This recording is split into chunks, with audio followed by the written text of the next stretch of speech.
pelajaran-pelajaran yang ada di dalam ilmu tasawuf itu adalah intinya agar kita bisa hidup ini istiqamah. Yang kedua, agar kita mempunyai akhlak yang baik dengan makhluk Allah Subhanahu wa ta'ala. Maka siapa yang tetap pendiriannya dan baik akhlaknya dengan wabihi nasta'in ala umuri dunya waddin wassalatu wassalamu ala ashrafil anbiya wal mursalin sayyidina Muhammadin wa ala alihi wa sahbihi ajma'in. Nasihat ke-17 dari Al-Imam Al-Ghazali rahimahullah, nafa'ana bi'ulumih. Intisari ilmu tasawuf. Wahai anakku yang tercinta, ketahuilah bahwasanya ilmu tasawuf itu mempunyai dua unsur. Apabila seseorang menghimpunkan kedua unsur itu, maka orang tersebut berhak untuk disebut sufi. Sufi artinya orang yang bertasawuf. Pertama, istiqamah.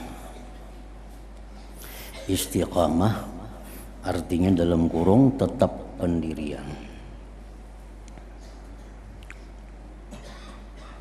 Kedua, baik kelakuan dengan makhluk.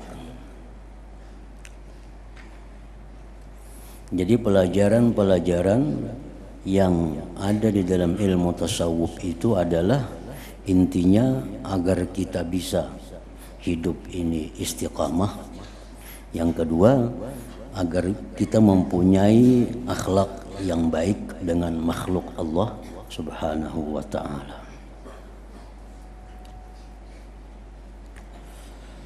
Maka siapa yang tetap pendiriannya dan baik akhlaknya dengan manusia, serta ia bergaul dengan lemah lembut, maka orang itu ialah seorang sufi, seorang yang berilmu tasawuf artinya. Istiqamah bermakna bahwa ia mengorbankan segala kehendak nafsunya untuk mendapatkan keindahan pribadinya. Lebih mudah dipaham, istiqamah itu artinya adalah seseorang selalu berada di jalan lurus, di jalan takwa. Itu disebut orang yang istiqamah. Orang yang selalu berada di jalan yang lurus. Baik dia waktu kaya, waktu dia kaya dia lurus. Jadi orang kaya yang lurus. Waktu dia miskin, dia pun miskin dalam keadaan lurus. Kemiskinan itu kadang membuat dia menyimpang dari jalan Allah. Nah, kekayaannya kadang membuat dia menyimpang dari jalan Allah. Waktu dia sehat, kadang menyimpang dari jalan Allah. Waktu dia sakit, dia pun tetap berada di jalan yang lurus. Nah, orang-orang yang berubah-ubah kelurusannya itu belum bisa mempunyai sifat istiqamah. Misalnya kalaunya orang ini kaya, nah ini lurus, bagus. Nah, begitu dia jatuh miskin, sudah berubah, sudah menyimpang ke sana kemari. Nah, sebaliknya ada orang yang waktu miskin bagus, lurus. Nah, sudah dia kaya, dia lupa karena kekayaannya itu. Nah, ini kada istiqamah. Waktu dia sehat, dia bagus, dia lurus. Nah, begitu dia sudah sakit, nah waktu dia sakit, dia menyimpang, dia melakukan hal-hal yang dilarang oleh Allah untuk menghilangkan sakitnya itu. Dia berbuat hal-hal yang menyimpang dari jalan Allah untuk menghilangkan kemiskinannya. Nah ini kada punya sifat istiqamah itu. Jadi istiqamah selalu berada di jalan yang lurus.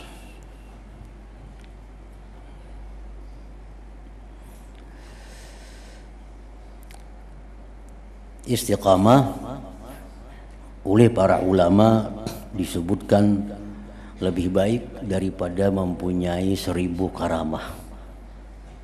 Orang ini di sisi Allah lurus, dalam keadaan apapun dia lurus.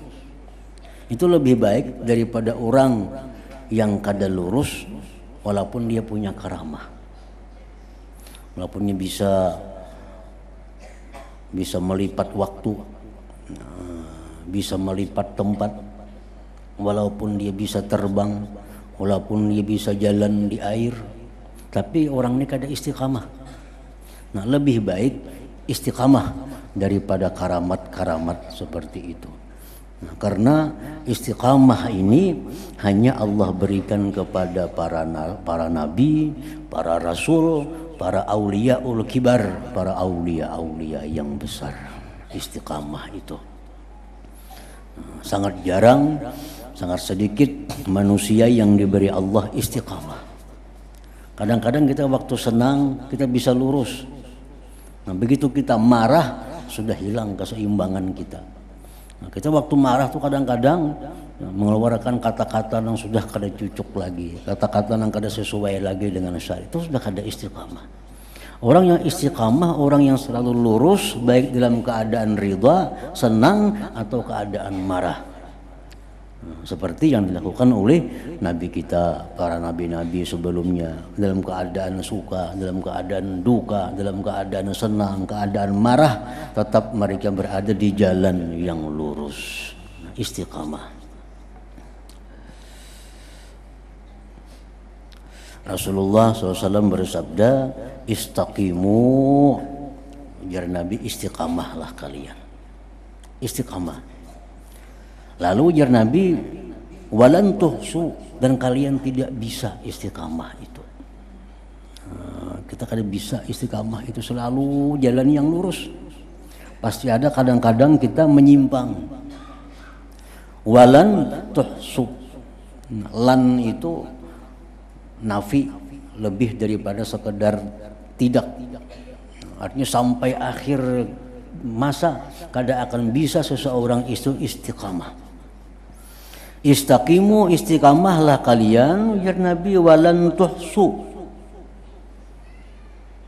dan kalian tidak bisa istiqamah itu. Nah, lalu penjelasan hadis Nabi itu, illan tastati'ul istiqamah, ailan tastati'u al istiqamah illa bitaubah. Kalian tidak akan bisa istiqamah melainkan dengan tobat. Jadi tobat itu kadang menggugurkan istiqamah yang ada pada diri seseorang. Kalau lurus saja itu Nabi aja nang kawa. Nabi kan maksum, terpelihara dari dosa. Lain pada Nabi, siapapun lain pada Nabi kada maksum, pasti ada melakukan kesalahan.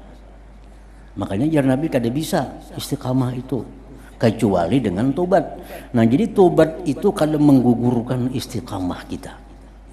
Kita lurus lalu menyimpang, lakas bulik, lakas kembali. Nah, itu kada menggugurkan istiqamah seseorang. Tetap orang itu bisa disebut orang yang istiqamah. Namun kada berbuat dosa sama sekali itu kada mungkin kalau kada Nabi. Nah, jadi orang-orang macam kita ini bisa istiqamah tapi dengan tobat. Bagus, nyimpang dikit, tobat kepada Allah. Lurus pulang, kena nyimpang pulang sedikit, tobat lagi. Nah, itu kada menggugurkan istiqamah yang ada pada diri kita itu. Allah berfirman dalam Al-Quran, fastaqimu ilaih wastaghfiruh. Nah, Tuhan, istiqamahlah kamu dan mintalah ampun kepada Allah. Jadi minta ampun, lurus kita. Ada dosa, minta ampun kepada Allah. Ada dosa, minta ampun kepada Allah. Nah, kalau kita kadang minta ampun, nah gugur istiqamah itu. Kada istiqamah lagi. Jadi selama kita jalan yang lurus, ada menyimpang, lakas ini minta ampun, nah kita masih dapat istiqamah itu.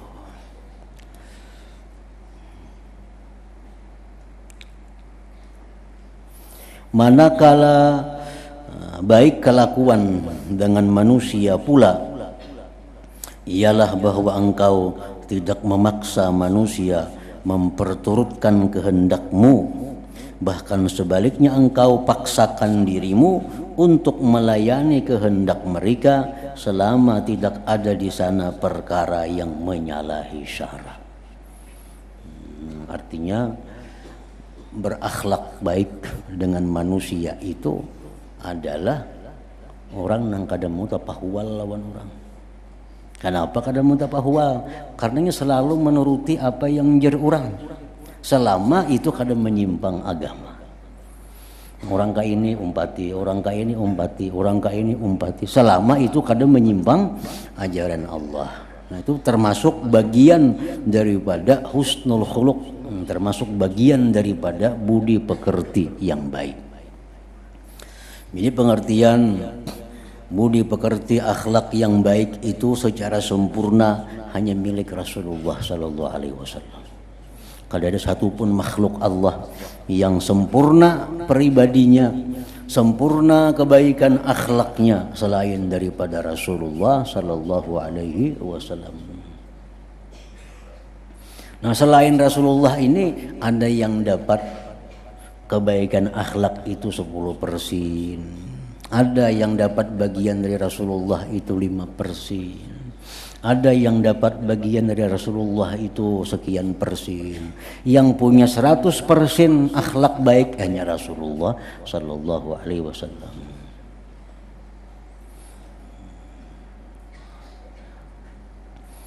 Jadi di bawah kandungan baik akhlak, termasuk dalam baik akhlak, salah satunya ya tadi yang dijelaskan Imam Ghazali adalah engkau selalu menuruti kehendak orang lain selama kehendak itu baik menurut agama.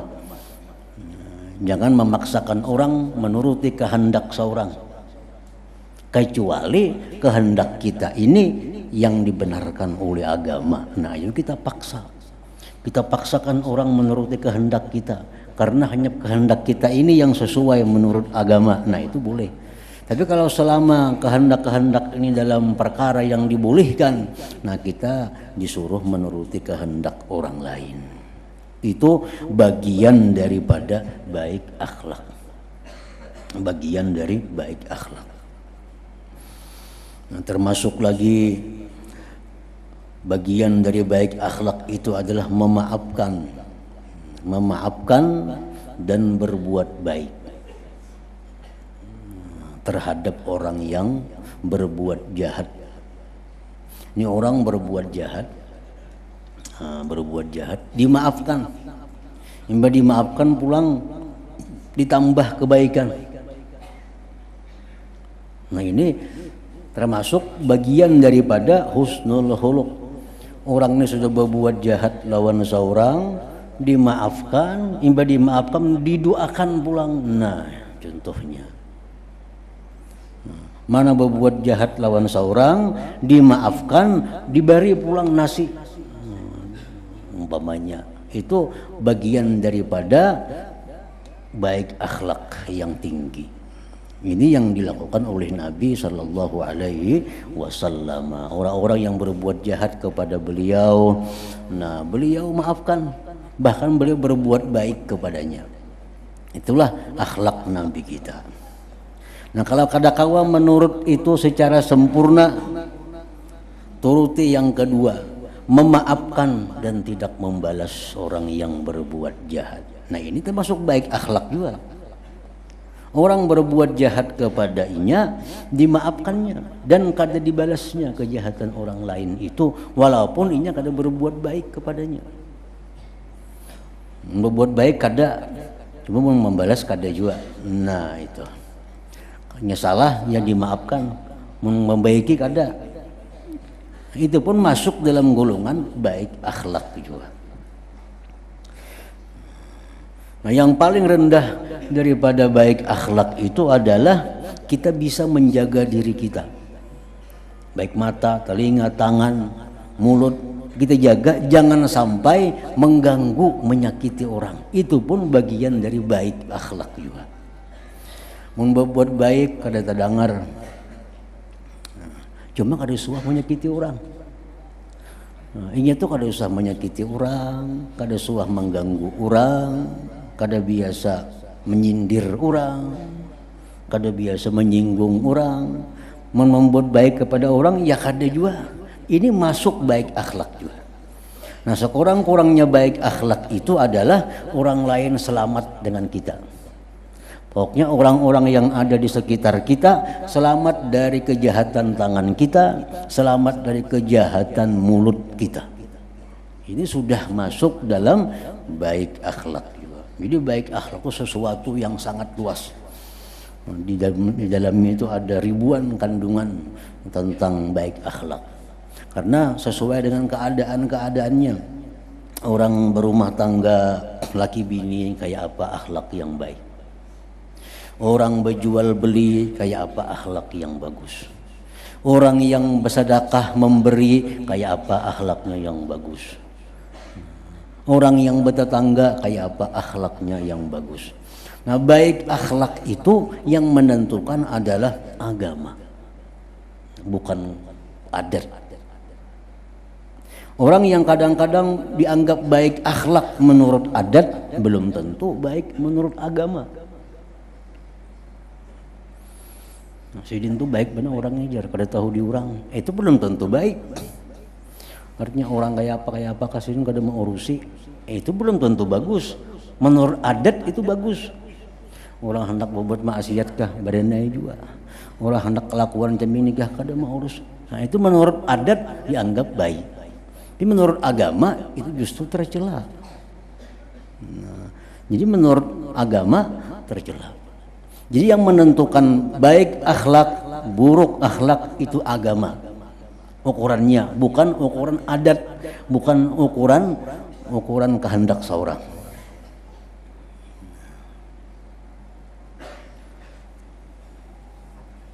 Rasulullah SAW bersabda, "Innal mu'min la yudriku bi husnil khuluq darajat as-sha'im al-qa'im." Ujar Nabi, orang yang beriman itu dengan baik akhlak dia memperdapati derajat orang yang puasa dan bangun malam. Ini orang puasa jaga wiannya, malam tahajud aja. Cuma orang ini di hatinya ada dengki. Nah, ada dengki. Ada yang satunya lainnya kada puasa, kada tahu di puasa sunat, kada tahu. Paling puasa nang wajibnya. Sembahyang tahajud kada malam. Tapi hatinya baik. Hatinya kada ada tujuan jahat kepada orang. Nah, ini orang lebih mulia di sisi Allah daripada orang yang puasa dan tahajud itu. Ini seseorang yang mukmin itu bisa melebihi derajat orang yang penyembah yang pemuasa dengan sebab kebaikan akhlaknya. Kan dikisahkan ada dalam kisah yang masyhur seseorang yang selalu beribadah kepada Allah. Nah, beribadah juga wiannya orang ini. Lalu mengurung kucing. Kan kucing dikurungnya, diberi makaninya kada, diminuminya kada, kucing ini mati. Padahal orangnya ahli puasa, ahli sembahyang. Matinya apa? Ke neraka. Nah, kada baik akhlak, padahal lawan binatang aja. Ada yang satu ini pelacur. Nah, pelacur ini satu hari berjalan melihat ada anjing kehausan. Nah, anjing kehausan. Dipaculnya sepatunya.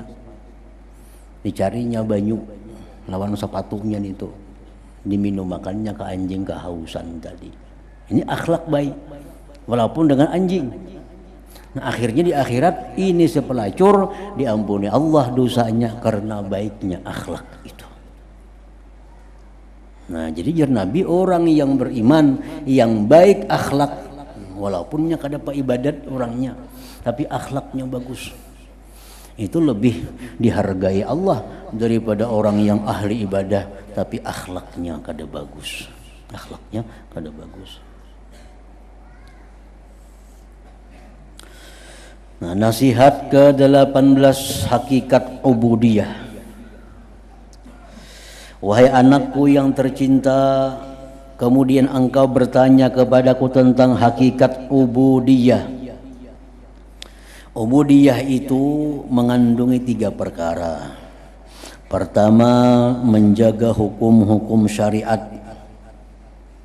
Kedua, ridha dengan qada dan qadar dan pembahagian Allah Ta'ala. Ketiga, bahwa engkau mencari keridhaan Allah Ta'ala walaupun engkau terpaksa meninggalkan kehendak dirimu sendiri.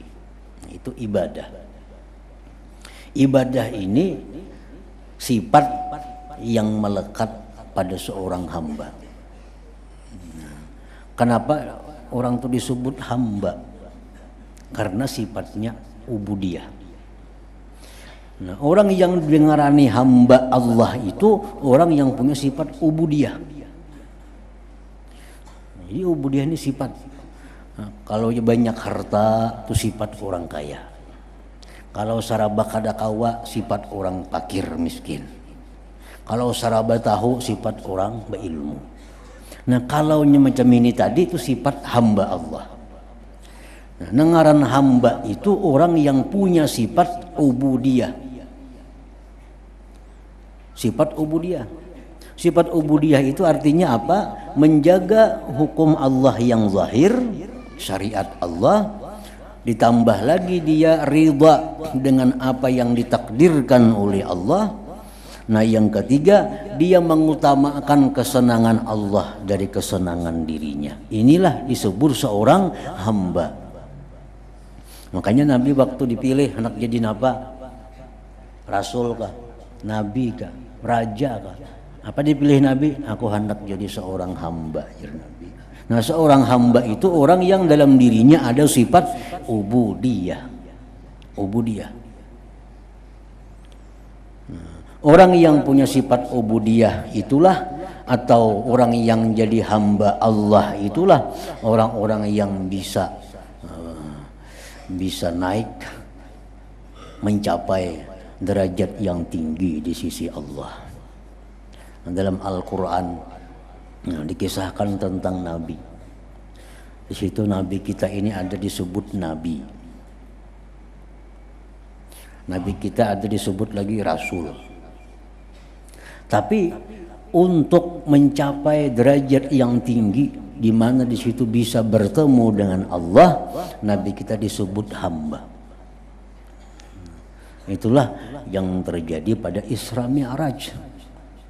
Subhanalladzi asra bi abdihi. Nah, kada bi rasulihi, kada bi nabiyhi.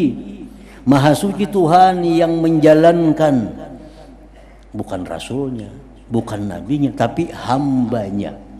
Nah, karena sifat hamba itulah yang paling disukai oleh Allah kepada kita ini. Nah, hamba itu, orang yang jadi hamba Allah itu kayak apa? Orang yang jadi hamba Allah itu artinya orang yang punya sifat ubudiyah. Sifat ubudiyah tadi ialah 3 macam tadi. Hukum Allah yang zahir, yang halal, yang haram, boleh dipakai, boleh dimakan, boleh diminum. Itu syariat. Sembahyang, puasa, zakat, naik haji. Nah, tunduk kepada syariat. Lalu dia ridha dengan apa yang ditakdirkan oleh Allah.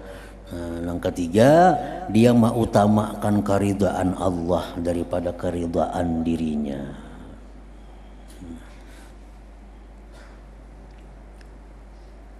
Seorang ketujuan ini, seorang ketujuh ini, jemaah Allah kada ketujuh, kada jadi.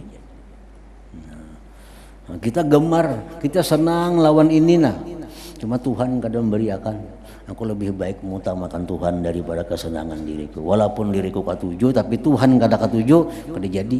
Nah itu bagian dari ubudiyah. Nah, bagian daripada kehambaan ini.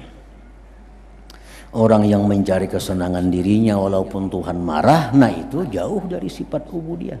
Yang penting seorang nyaman, Tuhan katuju kada katuju nomor 2. Nah itu kada jadi ubudiyah, kada jadi hamba Allah ngarannya. Nah, nasihat ke-19 makna tawakal. Wahai anakku yang tercinta, engkau juga telah bertanya tentang tawakal. Maka makna tawakal itu bahwa engkau memantapkan i'tiqadmu dengan janji-janji Allah. Memantapkan i'tiqadmu dengan janji-janji Allah. Allah ini banyak berjanji, baik melalui nabi, baik langsung dalam Al-Quran, banyak janji-janji Tuhan. Orang yang bertawakal itu orang yang percaya 100% tentang janji Allah itu.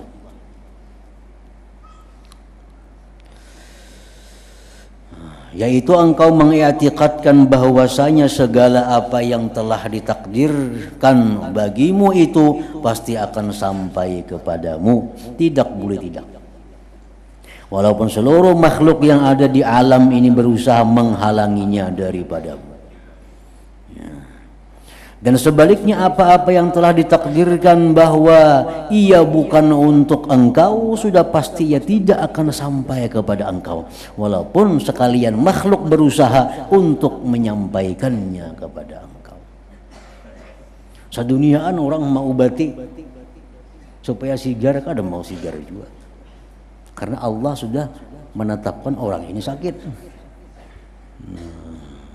Seduniaan orang hendak menyakiti, kada sampai, karena Allah sudah menakdirkan orang ini sihat. Nah, keyakinan itu disebut adalah tawakal. Tawakal.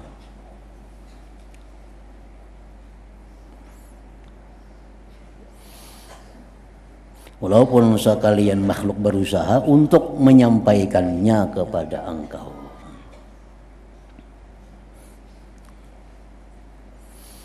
Tawakal merupakan modal utama seseorang untuk masuk surga tanpa dihisap. Jadi masuk surga itu manusia ada yang dihisap dahulu, ada yang kada dihisap. Nang kada dihisap ini jar Nabi siapa? Orang yang bertawakal lawan Tuhannya. Nah, orang yang bertawakal lawan Tuhannya, orang yang punya i'tikad di dalam hatinya bahwa setiap yang ditakdirkan Allah kepadaku pasti sampai, bagaimanapun orang menghalanginya. Setiap nang kada ditakdirkan lawan oleh Tuhan kepadaku pasti kada sampai, pasti kada sampai, walaupun orang berusaha menyampaikannya. Artinya monitor rezeki kita pasti sampai. Namun itu ditakdirkan Tuhan, rezeki kita pasti sampai. Satu saat akan sampai. Namun itu sudah ditakdirkan Allah, bukan rezeki kita. Kayak apa aja mau laki, kada akan sampai. Kayak apa aja membujuki, kada mau sampai. Kayak apa aja menggoda, kada mau sampai. Merayu supaya orang manukari, kada mau jadi. Itu bukan rezeki kita. Nah, jadi keyakinan itu adalah tawakal. Meyakini itu bahwa setiap yang ditakdirkan Allah pasti terjadi. Yang paling sulit apabila kita menghendaki sesuatu nang kada ditakdirkan Tuhan ampun kita. Itu paling sulit. Hidup nih. Kalau kita hidup nih menghendaki sesuatu nang pada takdir bukan ampun kita. Hendak sudah, berdoa sudah, berusaha liwat orang sudah, kada mau jadi. Kenapa? Takdirnya kada ampun kita. Nah, jadi manusia yang paling susah itu manusia yang menghendaki sesuatu yang kada ditakdirkan Tuhan ampuninya. Kayak apa aja mau usaha kada akan sampai kepada kita. Makanya Sayyidina Ali dalam doa beliau, Allahumma srif anni ma sarabtahu anni. Allahumma srif qalbi amma sarabtahu anni. Ya Allah, palingkan hatiku palingkan hatiku menghendaki nang bukan milikku. Jangan sampai hati ini hendak nang bukan ampun seorang, karena kadang mau sampai, kadang mau terjadi. Nah, kita ini hendak supaya nang kita kehendaki jadi, nang kita kehendaki ini berhasil. Jangan sampai menghendaki sesuatu yang bukan takdirnya. Nah, karena bila itu bukan takdirnya, kayak apa aja usaha kita, kada akan terjadi. Nah, jadi tawakal kepada Allah artinya meyakini bila itu ditakdirkan Allah ampun kita, pasti jadi ampun kita. Bila kada, pasti kada akan menjadi ampun kita. Nah, nasihat ke-12 hakikat ikhlas. Wahai anakku yang tercinta, dan engkau juga bertanya kepadaku tentang ikhlas, maka ikhlas itu bahwa engkau menjadikan segala amalanmu hanya untuk Allah Ta'ala, dan hati engkau tidak merasa senang dengan pujian manusia, dan engkau juga tidak peduli dengan celaan mereka. Itu orang ikhlas. Orang ikhlas orang yang beribadah bukan mencari pujian. Orang ikhlas orang mencari ibadah, orang beribadah bukan menghindari celaan. Orang ikhlas itu orang yang beribadah semata-mata karena Allah. Nah, Imam Ahmad ibnu Ajibah Al-Hasani, nah, beliau mengatakan tentang ikhlas. Ada beberapa macam ikhlas. Pertama, jasidin ikhlasul awam. Ikhlasnya orang awam. Artinya bagi orang awam yang ini sudah masuk ikhlas, sudah dianggap Tuhan ikhlas itu kalau dilakukan oleh orang awam.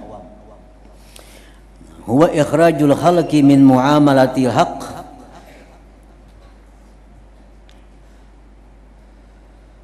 ma'a talabil huzuz ad-dunyawiyah wal ukhrawiyah, kahibzil badan wal mal wa sa'atir rizki wal kusur wal hur wal jannah. Termasuk ikhlas di kalangan orang awam, dia beribadah kepada Allah itu untuk, dia beribadah kepada Allah itu tujuannya adalah untuk keselamatan dunia akhirat, untuk kesenangan dunia akhirat. Nah, ini sembahyang. Kenapa sembahyang? Supaya aku selamat, murah rezeki, terhindar daripada bala, selamat di kubur, masuk surga, mendapat bidadari. Nah, ini ikhlas bagi orang awam. Kenapa membaca Yasin? Supaya kita selamat dari bala, supaya mati husnul khatimah. Motivasinya itu, tujuannya itu sudah masuk ikhlas di golongan orang awam. Nah, kita membaca Yasin dengan niat mudah-mudahan Allah selamatkan kita dari bala bencana, dipanjangkan umur, sehat walafiat. Nah, itu ikhlas sudah di kalangan orang kebanyakan. Jadi Allah menilai itu ikhlas. Yang kedua, ikhlasul khawas talabul huzuzil ukhrawiyah dunad dunyawiyah. Nah, dia beribadah termotivasi untuk akhirat. Untuk akhirat aja. Ini kada ada urusan kepentingan dunia. Ini sembahyang, ini puasa supaya selamat dari neraka, masuk surga, itu aja. Kenapa kita barak supaya dikubur selamat? Nah, kenapa baca Yasin supaya matiku bagus, husnul khatimah. Nah, itu tujuannya. Semuaan tujuan ibadahnya ini arahnya akhirat. Nah, yang tinggi ini pada yang pertama tadi. Yang pertama tadi macam-macam kehendak dalam surah Yasin nih. Hendak selamat itu, selamat ini, selamat dunia akhirat. Walaupun itu ikhlas juga. Tapi yang lebih dihargai lagi oleh Allah kalau ibadahnya itu hanya untuk ukhrawi, untuk akhirat. Nah, yang ketiga, ikhlasu khawasil khawas. Ikhlas orang yang lebih khusus lagi. Nah, itu yang diterangkan Imam Ghazali tadi. Ini untuk orang yang khawasul khawas, ibadahnya itu kadada untuk tujuan akhirat apalagi dunia. Semata-mata ibadahnya itu adalah karena melaksanakan hak Allah. Napa sembahyang? Disuruh Tuhan. Napa puasa? Disuruh Tuhan. Napa jam berzakat? Ini perintah Tuhan. Kadada pikiran surga, kadada pikiran neraka, kadada pikiran murah rezeki, kadada pikiran selamat, kadada. Setiap kali ibadah, motivasinya adalah menjalankan perintah Allah. Nah ini sudah golongan khawasul khawas, itu sudah nang tinggi, ujar Imam Ahmad Ibnu Ajibah Al-Hasani ini.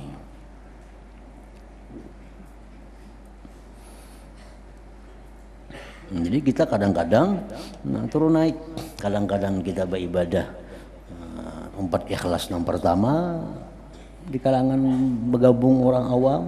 Kadang-kadang kita bisa beribadah itu semata-mata karena akhirat, berarti kita masuk dalam golongan orang khawas.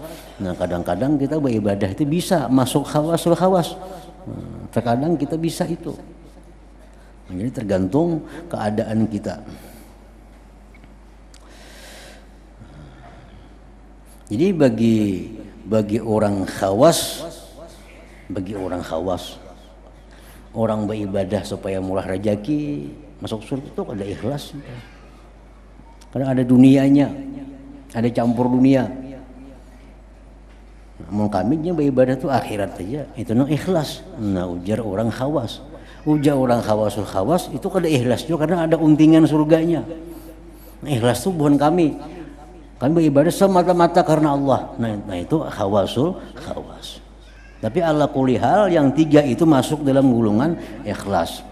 Jangan sampai golongan yang di luar itu beribadah minta pujian, beribadah minta penghargaan kepada, nah itu sudah di luar daripada ikhlas. Nasihat ke-21 hakikat riya. Wahai engkau, wahai anakku yang tercinta, dan engkau juga bertanya kepadaku tentang riya, maka riya itu sebenarnya lahir daripada rasa membesarkan makhluk. Itu intinya riya. Dan cara menghilangkannya ialah bahwa engkau melihat makhluk ini diarahkan oleh takdir Tuhan, dan engkau merasakan bahwa mereka itu tidak ubahnya seperti benda-benda yang beku yang tidak mempunyai sebarang kemampuan untuk menyampaikan kerihatan, manfaat atau kemudaratan. Maka dengan itu engkau akan selamat daripada mengambil kira dengan pandangan mereka. Tetapi jika engkau melihat kepada makhluk ini dan engkau merasakan bahwa mereka mempunyai kekuasaan dan kehendak, maka sifat riya itu tidak akan hilang daripada dirimu. Jadi riya ini adalah akibat dari suatu sebab. Kada akan bisa hilang akibat kalau sebabnya kada dibuangi. Kenapa kita bisa riya nih? Karena kita menganggap manusia ini bisa menyamani. Manusia bisa menyakiti, manusia bisa memberi manfaat, manusia bisa memudaratkan. Nah disitulah akibatnya riya. Akibatnya ya riya, beribadah supaya disenanginya, kita beribadah supaya disukainya, karena ini bisa memberi manfaat. Nah tapi kalau kita sudah i'tikad dalam hati manusia ini adalah makhluk yang tidak berdaya upaya selain daya upaya Allah, mereka kada akan bisa memudaratkan kita kalau kada dikehendaki Allah, kada akan bisa memberi manfaat kepada kita kalau kada diizinkan Allah. Nah bisa tuh hilang riya, bisa hilang riya. Selama itu masih i'tikad kita manusia ini bisa mengganggu, manusia bisa memberi manfaat, kada mau hilang riya itu pasti ada, pasti beribadah supaya diperhatikan orang, supaya dihargai orang, karena kita masih menganggap manusia ini bisa segala-galanya. Nah jadi menghilangkan riya itu hilangkan sebabnya, kuatkan i'tikad dalam hati bahwa an-nafi' wad-dar huwa Allah, yang memberi manfaat sebenarnya, yang memudaratkan kita itu sebenarnya ialah Allah Subhanahu wa taala. Nah jadi riya melakukan suatu ibadah. Riya ini hubungannya ke ibadah. melakukan satu ibadah, sembahyang, puasa, sedekah, ya macam-macam ibadah, karena bukan Allah, karena menghendaki pujian, menghendaki penghargaan, menghendaki kekayaan, menghendaki kedudukan. Nah itu adalah riya ngarannya, riya. Kalau orang main kuntau, main kerati supaya juara, itu kada riya. Kenapa? Main kuntau kada ibadah. Tapi aja main kuntau berlatih, kerati tiap malam berlatih, aku supaya dimuliakan orang karena aku jagau. Kada apa-apa itu. Kenapa? Karena main kuntau itu kada ibadah. Kada ibadah. Riya itu ibadah yang ditujukan kepada Allah, mestinya ini dialihkan kepada manusia. Nah, itu disebut dengan riya ini. Jadi kita memakai pakaian ini supaya aku dipandangkan orang bagus umpamanya. Nah, kalau pakaian itu bagian dari ibadah, jadi riya. Kalau pakaian itu kada bagian ibadah, kada riya. Jadi intinya riya itu hubungannya ke ibadah. Nang kada ibadah, kada ada sangkut paut lawan riya.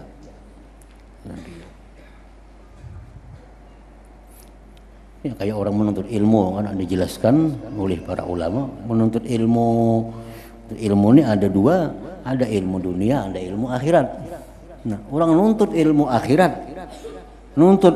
akhirat agar dapat dunia, itu riya. Aku belajar fikih, nyaman kena aku orang bertakun hukum, orang bertakun apa, diberi orang aku duit. Nah, ini ngarannya menjadikan ilmu akhirat sebagai ladang dunia. Ini sudah dilarang oleh Allah, karena ini ilmu akhirat. Kalau ilmu dunia dijadikan untuk dunia juga, itu kada riya ngarannya. Nah, kada apa-apa, kada riya. Apa yang belajar ilmu bertukang, anak jadi tukangnya mendapat gajian, kada jadi soal, karena bertukang itu, ilmu tukang itu ilmu bagian daripada dunia. Nah, jadi riya itu dicela karena menyalahgunakan ibadah yang mestinya karena Allah ditujukan kepada makhluk Allah Subhanahu wa taala. Nah, kemudian nasihat ke-22. Afdalul dzikri fa'lam annahu la ilaha illallah Muhammadur Rasulullah, la ilaha illallah Muhammadur Rasulullah, la ilaha illallah Muhammadur Rasulullah, la ilaha illallah, la ilaha illallah, la ilaha illallah, la ilaha illallah, la ilaha illallah. Allah Allah Allah Allah Allah Allah Allah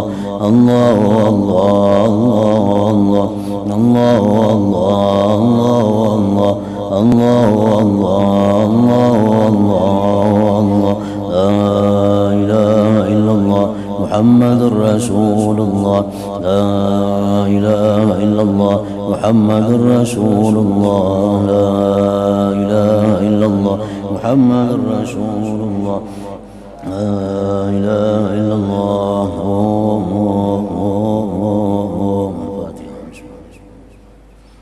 Iyyaka na'budu wa iyyaka nasta'in, shiratal mustaqim, shiratal ladzina an'amta 'alaihim.